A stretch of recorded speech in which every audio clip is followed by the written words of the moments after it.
கபோத சாதாரண தர பரீட்சைகள் அனைத்தும் நிறைவடைந்த நிலையில் பரீட்சைக்கு தோற்றிய ரத்தினபுரி தமிழ் மகா வித்தியாலய மாணவ மாணவிகளின் செயலானது பலரது பாராட்டையும் பெற்றுள்ளது.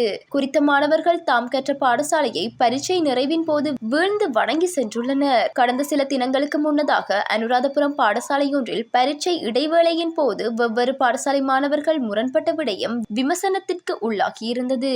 எனினும் தாம் கல்வி கற்ற பாடசாலைக்கு நன்றி செலுத்தி வெளியேறிய மாணவர்களின் செயல் அவர்களுக்கு கல்வி கற்றுக் கொடுத்த பாடசாலை சமூகத்திற்கு நன்மதிப்பை பெற்றுக் கொடுத்துள்ளது. உயர்தர பரீட்சை பெறுபவர்கள் இம்மாத இறுதிக்குள் வெளியாகும் என்று பரீட்சைகள் திணைக்களம் அறிவித்துள்ளது. பரீட்சைகள் திணைக்களத்தில் இடம்பெற்ற செய்தியாளர் சந்திப்பின் போது பரீட்சைகள் ஆணையாளர் நாயகம் இதனை குறிப்பிட்டுள்ளார். மேலும் பரீட்சை பெறுபவர்களை வெளியிடுவதற்கான இறுதிக்கட்ட நடவடிக்கைகள் தற்போது மேற்கொள்ளப்பட்டு வருவதாகவும் அவர் குறிப்பிட்டுள்ளார். மேலும் தற்போது நிறைவடைந்துள்ள சாதாரண தர பரீட்சை பெறுபவர்கள் இன்னும் 4 மாதங்களின் பின்னர் வெளியிடப்படும் என அவர் சுட்டிக்காட்டியுள்ளார்.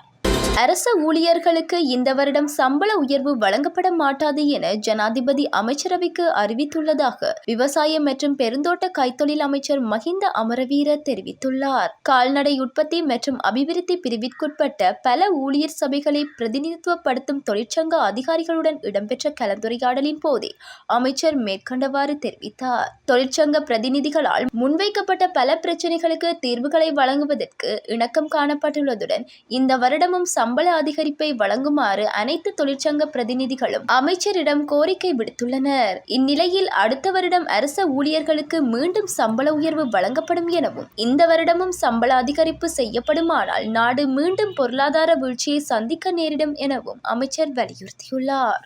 பாணந்துறையில் உள்ள பிரபல கல்லூரியொன்றின் பெண் ஆசிரியையொருவர் ஓட்டிச் சென்ற சொகுசு கார் ஒன்று மோட்டார் சைக்கிளுடன் மோதியதில் இளைஞர் ஒருவர் உயிரிழந்துள்ளதாக போலீசார் தெரிவித்துள்ளனர். பாணந்துறை ஹொரண வீதியில் பின்கொட்டுவ பிரதேசத்தில் இந்த விபத்து இடம்பெற்றுள்ளது.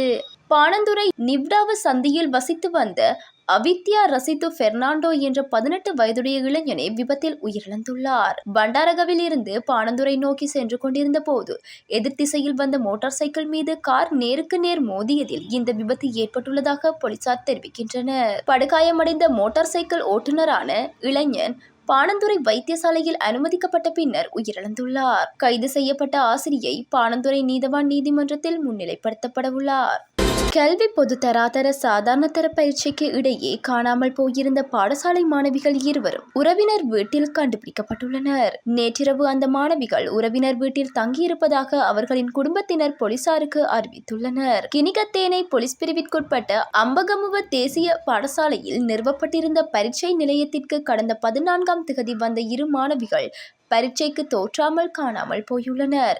இதனையடுத்து மாணவிகளின் உறவினர்கள் கினிகத்தேனை போலீசில் முறைப்பாடு செய்துள்ளனர். தொடர்ந்து நடத்தப்பட்ட விசாரணையில் வேலை வாய்ப்பை தேடி 2 மாணவிகளும் கொழும்புக்கு வந்திருப்பதும் கடுவலை பகுதியில் உள்ள உறவினர் வீட்டிற்கு சென்றிருப்பது குறித்தும் பெற்றோர்களுக்கு அறிவிக்கப்பட்டுள்ளதாக தெரிய வந்துள்ளது.